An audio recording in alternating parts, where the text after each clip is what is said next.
Hey everyone, welcome back. Hope you're having a fantastic day so far. So now we are just 2 weeks away for the Senate to pass a Social Security bill, which, if they do so, would increase benefits for some folks receiving Social Security benefits by up to $700 per month, possibly even more than that. So we are going to be discussing that in today's video. But before we go ahead and dive into it for today, if you would like to receive up to $18,000 in free stock or $18,000 in free cash, in a pinned comment below, I will be leaving a link to Webull.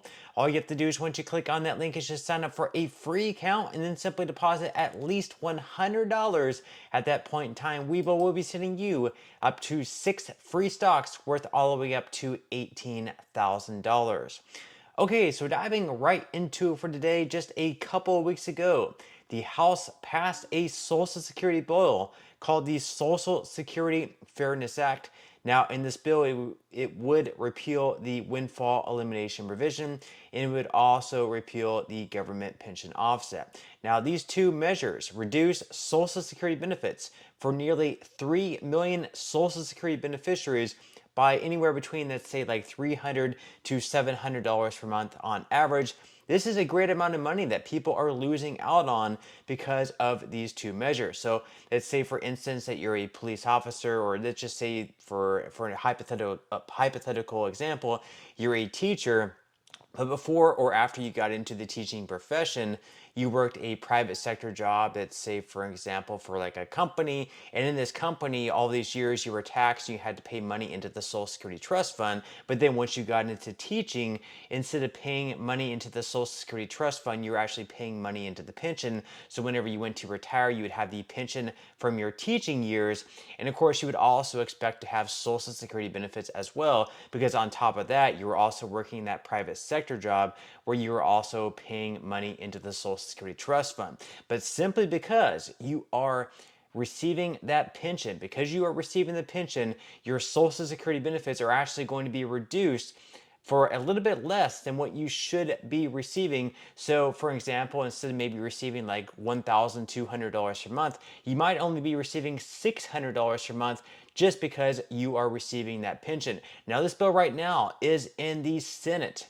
And if this bill passes in the Senate, if it gets at least 60 votes, it will then be sent to President Joe Biden's desk to be signed into law. And again, this would be monumental for right around 3 million Social Security beneficiaries. So we're going to go ahead and dive right into, first off, the Senate schedule. And you can see the red dates is when the Senate is not in session. So you see they're not going to be in session starting on the 21st through the rest of this year. And why exactly is that significant? Well, pretty much they're going to have to pass this bill before the 21st of December, because on the 21st of December, they are going to be going home for the rest of this year. And then in 2025, we're going to have a new Congress going in. So essentially, if they're not going to pass this bill by December 31st, of this year, then essentially this bill dies and they have to start it all over again. It's going to have to repass the House and then be sent right back to the Senate once again. Certainly not an easy measure, especially considering they've been trying to pass this bill for many, many years now, and they finally did it in the latter parts of this year. Now it comes down to whether or not Senate Majority Leader Chuck Schumer is actually going to put this bill on the floor for a vote. Now, according to CPA Practice Advisor, U.S. Senator Bill Cassidy wants to circumvent normal rules by skipping a key committee and going directly to a full Senate vote to repeal two provisions that lower or eliminate Social Security benefits for many former public employees who have paid into the system. With 11 scheduled workdays remaining, the Senate needs to approve the House-passed legislation for any hope of stripping the windfall elimination provision and the government pension offset out of the Social Security law anytime soon. Removing the two curbs would increase benefits for about 2.8 million public employees nationwide. Now, given the timing, however, there are likely just two ways for that to happen. One is for Majority Leader Chuck Schumer, a Democrat in New York, who is co-sponsoring a Senate bill that does the same thing, to invoke a Senate rule that would skip a committee hearing where the legislation may stall and send the bill directly to a floor vote by the full Senate. The other is for the four top House and Senate leaders to attach the legislation to another bill that must pass both chambers before the end of the year. year, and of course that would be through government funding. They will have to fund the government for another few months, either through the rest of 2025 or at least for the next few months. And of course they could attach this piece of legislation to that government funding bill, and if they pass the government funding, this bill would also pass as well. Now, the article goes on to say that the Senate version of the bill has 61 co-sponsors, actually 62 plus the one original sponsor of the bill in Sherrod Brown, which would be enough to approve the House-passed legislation in the 100-seat Senate and send it to President Joe Biden to sign it into law. Cassidy has castigated Schumer for focusing on confirming the remaining vetted nominees for federal judgeships during the remaining days instead of getting the Social Security Fairness Act passed. President-elect Donald Trump has asked Republican senators not to confirm Biden's judicial nominations and hopes he can fill those vacancies next year with his own. Now, the windfall elimination revision reduces Social Security benefits by up to half the pension amount for people receiving pension income from jobs that didn't contribute to Social Security payroll taxes, and the government pension offset reduces benefits for survivors if the spouse had a pension that wasn't taxed for Social Security. Now, these Social Security benefits can be cut by up to 2/3 of the public employee's pension, but removing the two provisions would cost about $196 billion over the next decade, and the money comes from the fund that pays Social Security benefits for everyone.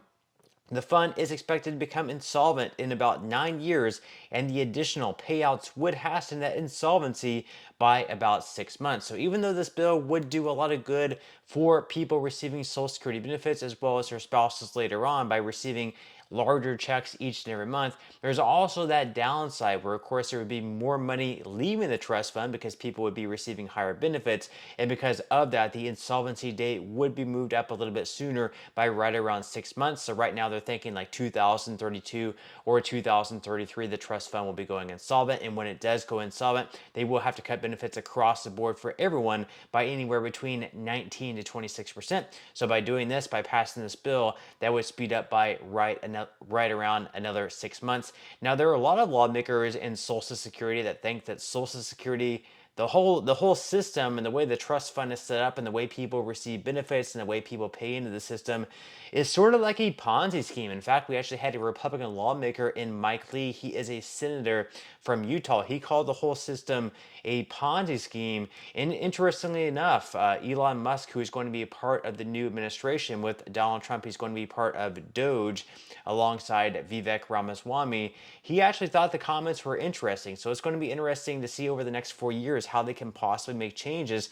to Social Security to improve it for now as well as in the future. So according to CNBC, new leadership has yet to be sworn in Washington, D.C., yet Senator Mike Lee, Republican in Utah, ignited a debate this week on the future of Social Security with a series of posts on social media platform X. The program, which provides monthly checks to more than 65 million beneficiaries, faces funding issues that may prevent the program from paying full benefits in as soon as 9 years. So Mike Lee in a post said, "We were sold a dream, but received a nightmare. It's time for a wake-up call. We need real reform." Meanwhile, Lee's post on Social Security, in which he said it is almost fair to compare it to a Ponzi scheme that's running out of new investors, prompted mixed responses. Elon Musk, who has been tasked with cutting government spending under President-elect Donald Trump, shared Lee's post while calling it interesting, yet Social Security advocacy groups were quick to defend the program they said has never missed a benefit payment in nearly 90 years. So with this, we can have two things be true at exactly the same time. The first thing that can be true is that Social Security may not have missed a payment in nearly 90 years. That is absolutely true. They have been sending out payments. They have not missed it. Also, what's true is that we have fewer workers right now paying into the trust fund, and we have fewer workers paying into the trust fund rather, and we have more people retired and receiving money from the trust fund. That is because over the years, people have had fewer and fewer kids. So before, we might have like 3 workers, younger workers paying into the Social Security trust fund, paying taxes for every one person who is retired and collecting the benefits that people are younger are paying into the trust fund with. Now the whole equation has pretty much changed, where you might only have like 2 workers for every 1 person collecting benefits. That again is because we have fewer young people working, paying taxes. The tax money goes into the Social Security Trust Fund, and then the Social Security Trust Fund pays out benefits to the current beneficiaries receiving Social Security benefits. A lot of people have this misconception about whenever they're working, they think that the taxes that they're paying are going in this secret drawer only for them that has their name on it. And whenever they go to retire, they have access to that drawer. No, actually, how it works is you're paying into this huge pile of money that comes from all the workers, and the people receiving benefits at that point in time get to have the money that you're paying in. And then pretty much you are relying on people still being young and working whenever you're going to retire, and hoping there's enough money, enough people working and paying taxes for you to be able to collect benefits at that point in time. That is sort of what Mike Lee is saying by calling Social Security a Ponzi scheme. Now, among the issues Lee identified is the mechanism for holding money used to pay benefits, commonly known as the trust funds. He said, quote, "This money doesn't sit in a nice individual account with your name on it. No, it goes into a huge account called the Social Security Trust Fund." That's exactly what I was sort of explaining a little bit earlier. Perhaps they will come up with some sort of a solution where they can use the money that's going into the trust fund and have it invested a little bit better, rather than just like treasuries where they're only gaining 1 to 2% per year. If they were investing that into the stock market like the S&P 500, they would have been getting 10% returns over the past several decades, and we surely wouldn't have this issue in 10 years where we're facing benefit cuts up to 26%. But that's all we have for today's video. I certainly hope you enjoyed and found value out of it. If you did, again, I would greatly appreciate if you could give this video a like, consider subscribing to my channel if you have not already, and I will see you in the next video.